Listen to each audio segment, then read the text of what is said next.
Good morning, students. Today we are going to see the topic optical fibers.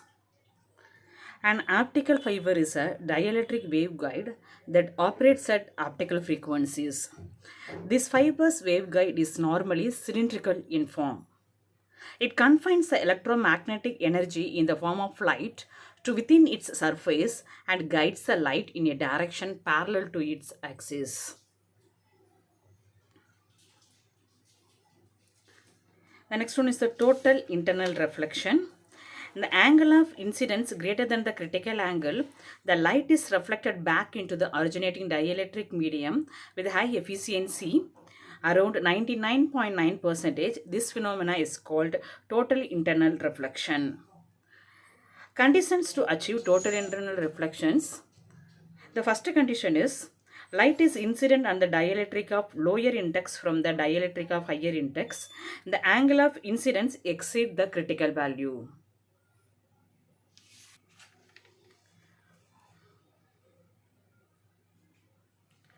The next one is the Snell's law.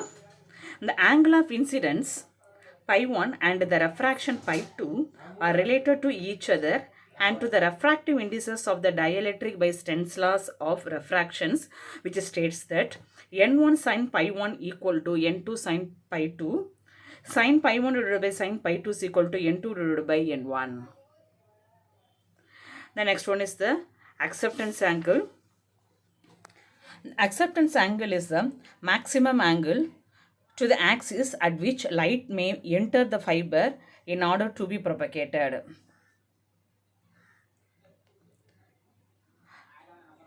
Rays to be transmitted by total internal reflection within the fiber core, they must be incident on the fiber core within the acceptance cone defined by the conical half angle pi a.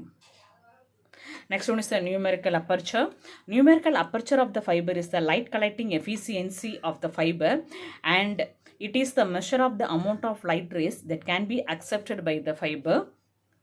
This factor gives the relationship between the acceptance angle and the refractive indices of the three media involved, namely the core, cladding, and the air. The formula for numerical aperture, n is equal to n naught sin theta a equal to n1 to delta power 1 by 2. The numerical aperture may also be given in terms of relative refractive index difference del between the core and the cladding, which is given by del equal to n1 squared minus n2 squared divided by n1 squared. Next one is the skew ray.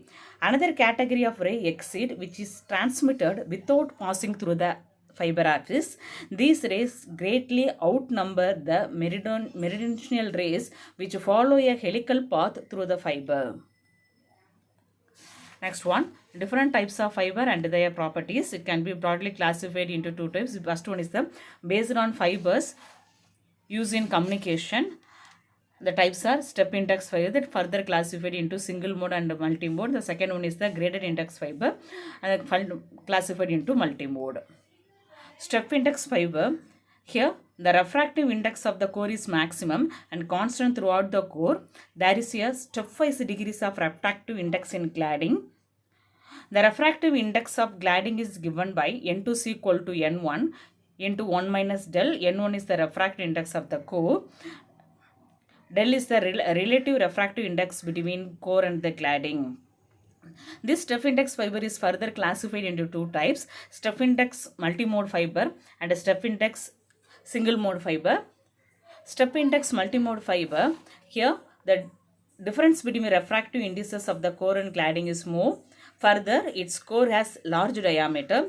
Generally, it is used in short distance communication because attenuation is large. Step index single mode fiber, here the difference between the refractive indices of the core and the cladding is very less. Its core diameter is also very small.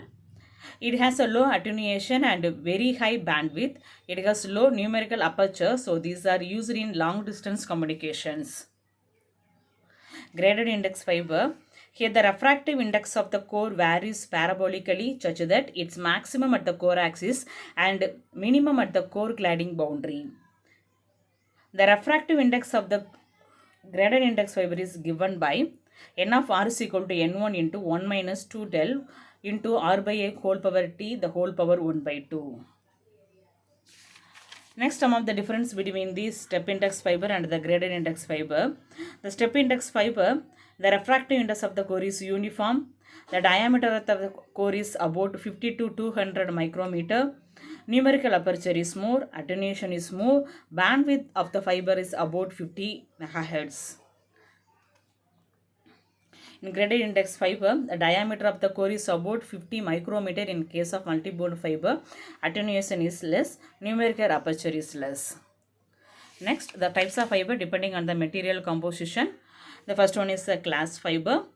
Second one is the plastic glad silica fiber. Third one is the plastic fiber. In glass fiber, silica, SiO2 glass fiber have ultra low loss and are used in long distance communication. It will act as a transmission window at the wavelength 1.3 micrometer and 1.55 micrometer. In plastic glad silica fiber, here the core is made up of silica and the cladding material is silicon resin. Teflon is used as a buffer coating material. These PCS fibers have high numerical aperture due to large difference between the refractive index of the core and the cladding.